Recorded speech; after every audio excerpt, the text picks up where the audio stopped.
Midjourney V5 is incredibly potent, but you probably know that by now. The problem with that is that there is so many options, so many styles, so many keywords that you can utilize that no human being can keep track all of it. And that's why with the help of my team, I put together a spreadsheet that shows you all the various tricks that you need to consider. And not just that I will show you all the tricks today, I will also show you Midjourney V4 and Midjourney V5 results so you can get a better feeling for what these different models are capable of. And my hope is that after looking at some of these examples together, you can go into the sheet and try experimenting yourself. Because the only real way to get better at using AI for your work or pleasure is to use it. So now I'm gonna lead you through this entire sheet that we prepared. Then there's gonna be a link in the description so you can explore it yourself and test some of these prompts and keywords that we prepared. And look, let's be real, this could easily be a paid product and I'm open sourcing it and providing you with free video training to go along with it. All I ask of you is to like this video so more people can see it and check out our Discord community where thousands of people are discussing AI art on a daily basis and sharing their little tips and tricks and results while they get better at it. Honestly, there's no better way to do this than with the power of community, so check out the Discord. But now let's dive in and let's look at this massive sheet of 100 Midjourney tricks where I'm confident that everybody can find some tricks that they didn't know before. Okay, so first up, you can find a link to this in the description below, but let me walk you through this. So the way this is set up, you always have the prompt on the left side. You have the Midjourney V4 result, and then you have the Midjourney V5 result. We also added these notes to the side whenever we begin a new category of tips. So for example, these are the big guns, very detailed prompts that get you a specific result that is stunning. And then prompts 7 to 11 are all about weights and how they affect the image. So what I would recommend is go category by category and explore that, try those prompts, and then move on. And that's exactly what we're going to be doing in this video. So let's start with the first category. So these are the big guns. These are really big prompts that are super detailed and they work really well in both V4 and V5. You might recognize that these look very similar as the outputs of the GPT-4 prompt generator that I showed you in another video. And that's because that was the exact starting point for these, but we customized them a little bit. So as you can see here, we, for example, add emotional context. And in the end, we also have the art medium. And there's a lot of little keywords like this throughout this entire sheet. So you will just have to experiment and dive deep to find all the little Easter eggs that we hid in here. But what I personally find particularly interesting about these big guns is the difference between V4 and V5. Because once you get this precise with your prompting, the results are quite similar actually. But you can see that, hey, Mid 4 gives you photorealistic results, but V5 has that little X factor to it that even with my background in photography and videography, I'm not exactly sure if it's the sharpness, if it's the way the lighting falls onto the characters here. It just pushes it over the edge of realism, which is one thing that I really realized by reviewing this sheet. But for example, in this first prompt, I don't even see that big of a difference. The water looks more realistic, and yes, this is a little bit of a painting style, and this depth of field looks like it came from a camera. But with these big gun prompts, the difference is not as dramatic. So I just thought that was interesting. So in today's video, we're exploring 100 Midjourney prompts and tricks. And what if I told you there's a way to make income on the side by using your newly acquired prompting skills? Enter Wirestock, a platform designed to make selling AI-generated images on stock websites seamless and hassle-free. Wirestock enables you to distribute your content to top marketplaces like Adobe Stock, Pond5, and Deposit Photos, all from a single platform. That means no more separate signups, extensive forms, or juggling payments across multiple sites. Wirestock has your back. Guys, seriously, take it from somebody who has been selling stock photos and videos since 8 years now. The signups, titling, keywording, payment, handling multiple uploads. It's a lot of work. And in the case of AI-generated art, it's usually more work than generating the art itself. And that's what's so great about Wirestock. It takes care of all the keywording and caption work for you, so you can focus on creating even more awe-inspiring AI-generated artwork. And with over 210,000 creators and 8.5 million pieces of media, you'll be in excellent company. As a creator, you'll also get a free individual portfolio where you can sell content directly, create collections, and even sell prints. Showcase your incredible AI-generated art to potential clients worldwide without breaking a sweat. And here's the important part. When it comes to commissions, you'll receive a generous 85% per sale, with Wirestock taking just 15% commission. That's a win-win if you ask me. So if you already feel inspired by the 100 Midjourney prompts featured in this video and want to start selling your own creations, Wirestock is your go-to platform. Click the link in the description to begin your journey today. And don't forget to share your success with the AI Advantage community. Good luck out there and happy selling. So let's look at the next category, which is all about prompt weights. And if you didn't know, prompt weights are a way to combine two or more concepts. And then as the name suggests, you could weigh one of the two more so it becomes more dominant. So for example, here we're emphasizing the tiger. And as you can see, it's the dominant object inside of the picture.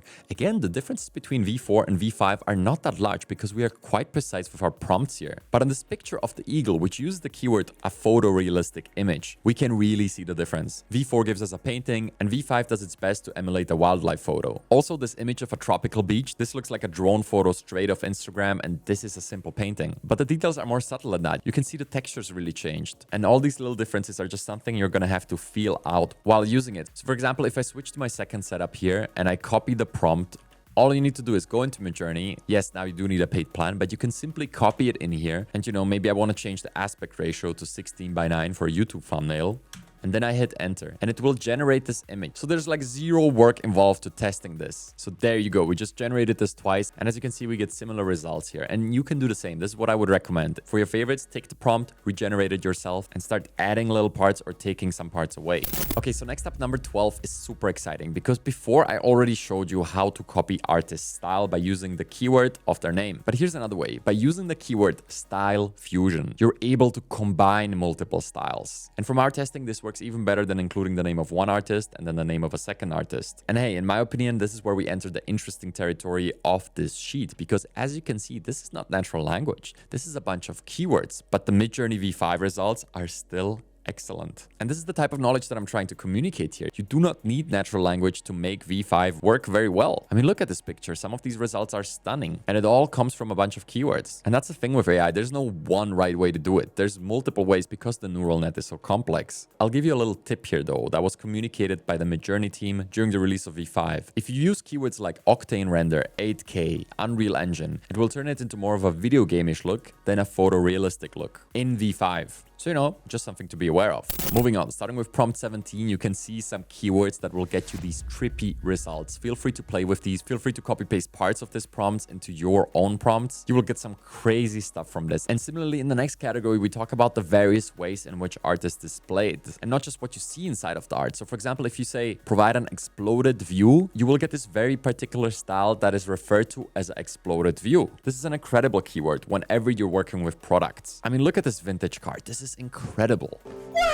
Another one here would be the nulling perspective, which, by the way, makes excellent content for your social media accounts. Okay, at prompt 26, we start talking about artist styles, which is a video that I created before, but it's just important to go into as it's one of the main capabilities of Midjourney. You can use any artist name like Banksy here to get similar results. This is also the one that stirs all the controversy, but it's hard to avoid as the results are simply stunning. Okay, next up, we need to talk about my personal favorite, juxtaposition. This is where you create as much contrast between two topics. So as you can see here, we have a medieval knight on a horse in the middle of New York, or you have a graveyard with fireworks. And this is less of a keyword and more of a concept that I would like you to consider. Because if you put VR headsets on elderly people playing bingo, you're simply gonna get interesting results. Or these visuals of a Victorian era ballroom, and then in the center of the ballroom stands a futuristic teleportation device. You take two opposites and Midjourney can create something completely new from that. Absolutely love this technique. Try some of these out, and now let's move on. And here we enter the fun territory. So you can really combine text, emojis, aspect ratios, and different parameters to get these super dynamic images. And these would be some examples. So here we also use emojis to emphasize some of the points. And I mean, look at these fairy tale-like results. I personally think these two are absolutely excellent.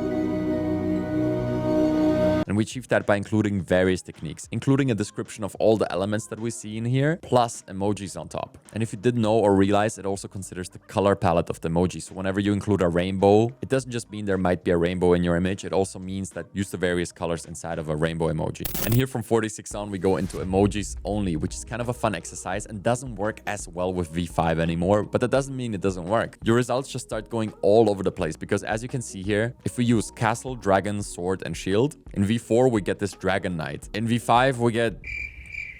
I don't know, this one looks like a custom built in Minecraft. This is some screen in a mobile game. But sometimes it gets super interesting because look at the next one. Rocket, alien, planet, stars. With V4, you get this result that I would call typical for V4. But with V5, look at this little alien. This is super crazy.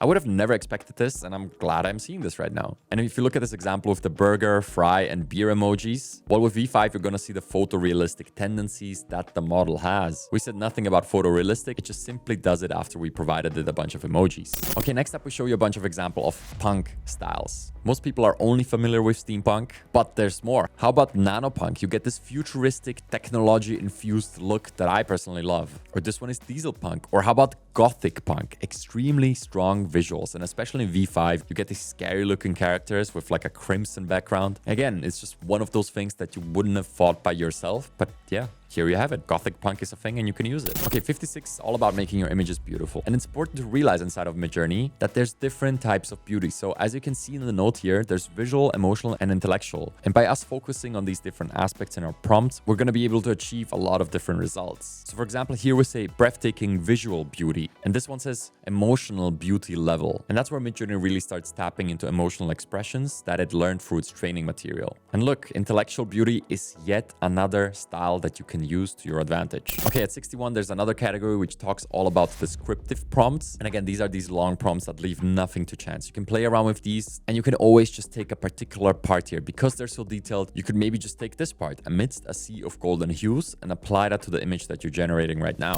Okay, next up, so this is a really funny one. We keep the prompt super short, but by using a microscope emoji, you're able to get macro photography-like results. If you're not familiar, macro photography is where the subject gets very close to a lens and you're able to achieve this high level of detail. Okay, or if you want to create some characters, here's a bunch of prompts that can do that. And again, be careful with the keywords like 8K, Octane render, Unreal Engine. In V5, the results will be more like a video game than a photo. And we're nearing the end here, but there's more gems in here. The next one would be emotional descriptions. And by describing some of the emotions in here, it creates a visual look that matches it. This was also super interesting. So for example, faces drawn and tense, and you get a fire in the background without us explicitly mentioning include a fire. Okay, next up, this is a really great technique because what we do here is instead of separating the different keywords by commas, we separate them with the addition symbol. And this forces Midjourney to read the prompt from start to finish. So you can think of this as a Photoshop document where it layers the different elements one by one, and it starts with the very first one. And honestly, these results are stunning, but that's due to a lot of the hyper realistic and 4K related keywords in here. But it's also partially due to the fact that it's layered differently with this addition keyword in between. This is really one where you have to experiment with it. But now let's talk about the next one, which is the versus keyword. You can create these crazy split images just by using the keyword versus. So for example, nature versus human nature, you get this visually incredibly deep results where it shows different seasons in a fantasy landscape. I mean, this one in particular is an extremely powerful keyword with a very specific outcome. Okay, and last but definitely not least, one of the most interesting capabilities of Midjourney V5 is using the keyword anthropomorphic. So if you're not familiar, this is a common term within the AI space, and it means giving human attributes to something that is non-human.